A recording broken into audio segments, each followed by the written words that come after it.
आजकल डिसिप्लिन के नाम पर तुम्हें वही सेम चीज़ें बताई जाती हैं कि परफेक्ट टाइम टेबल बनाओ, सब चीज़ नोट करो, सुबह जल्दी उठो। लेकिन ये बातें सब लोग जानते हैं और इनसे ज़्यादा कोई फ़ायदा भी नहीं मिलता, क्योंकि असली प्रॉब्लम कहीं और है। इसीलिए मैं आज की वीडियो में वही 3 चीज़ें बताऊंगा जो तुम्हारा डिसिप्लिन बेकार कर रही हैं। और मैं यहाँ कोई लंबा चौड़ा ज्ञान नहीं देने वाला, ना ही कोई फेक मोटिवेशन, सिर्फ रियल बातें करूँगा। और हो सकता है तुम तीसरे पॉइंट से एग्री भी ना करो। तो बिना किसी बकवास के स्टार्ट करते हैं पॉइंट नंबर 1 से। Chasing result.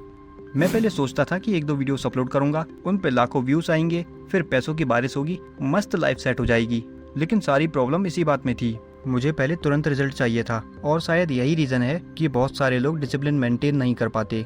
हम सोचते हैं कि बस कुछ दिन में रिजल्ट आ जाए, मस्त लाइफ सेट हो जाए, लेकिन रियल लाइफ में ऐसा नहीं होता। हमें कोई भी चीज़ पाने के लिए कई दिनों, कई महीनों, इवन कई सालों तक मेहनत करनी पड़ सकती है। और यहीं पर इंसान डीमोटिवेट हो जाता है। फिर धीरे धीरे उसका डिसिप्लिन टूटने लगता है और उसका फोकस सिर्फ एक चीज़ पर रह जाता है कि रिजल्ट अभी तक क्यों नहीं मिला। इसका बेस्ट सॉल्यूशन यही है कि रिजल्ट की ज़्यादा चिंता मत करो, बस अपना काम करने पर फोकस करो। ये मत सोचो कि मुझे वो जॉब पानी है, बल्कि ये सोचो कि मुझे आज 1 घंटे की पढ़ाई कंप्लीट करनी है। क्योंकि जब तुम्हारा फोकस रिजल्ट पर होगा तब तुम हर दिन परेशान रहोगे, लेकिन जब फोकस काम पर रहेगा तो डिसिप्लिन अपने आप मेंटेन होना स्टार्ट हो जाएगा। और इसी के साथ बढ़ते हैं पॉइंट नंबर 2 पर, जो कि है फाइंडिंग वर्क डिफ़िकल्ट। मैं पहले जब भी वीडियो बनाने बैठता था तो मैं बस यही सोचने लगता था कि अभी तो टॉपिक ढूंढना है, फिर स्क्रिप्ट लिखनी है, फिर वॉइस रिकॉर्ड करनी है, फिर एडिटिंग करनी है, कितना सारा काम है। फिर सारा मूड ख़राब हो जाता था। फिर मैं सोचता था कि छोड़ो यार, पहले रील्स देख लेते हैं, काम बाद में होता रहेगा। और इसी के साथ मैं अपना सारा डिसिप्लिन मिट्टी में मिला देता था।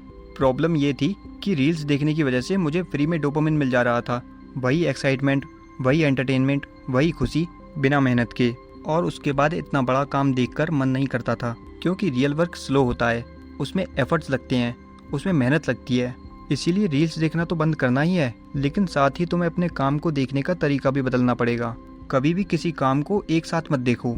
ये मत सोचो कि मुझे पूरा चैप्टर याद करना है, पूरा सिलेबस कंप्लीट करना है, पूरी वीडियो बनानी है, बल्कि ये सोचो कि मुझे सिर्फ 1 पेज याद करना है, सिर्फ स्क्रिप्ट का 1 पार्ट लिखना है। क्योंकि जब ब्रेन को काम छोटा लगता है तो वो अपने आप आसान लगने लगता है और धीरे धीरे डिसिप्लिन मेंटेन करना भी आसान हो जाता है।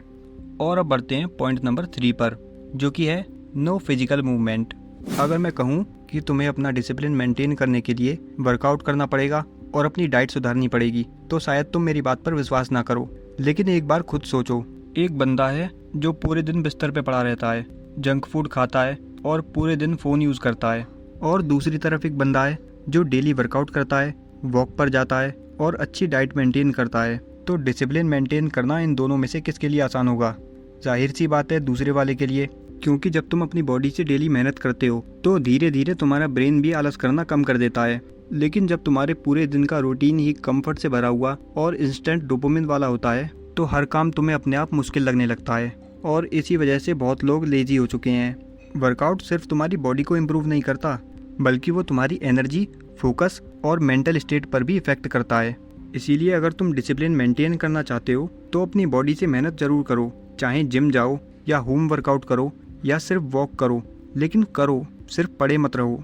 और मुझे ये बताओ, इनमें से कौन सी प्रॉब्लम तुम्हें सबसे ज़्यादा परेशान करती है?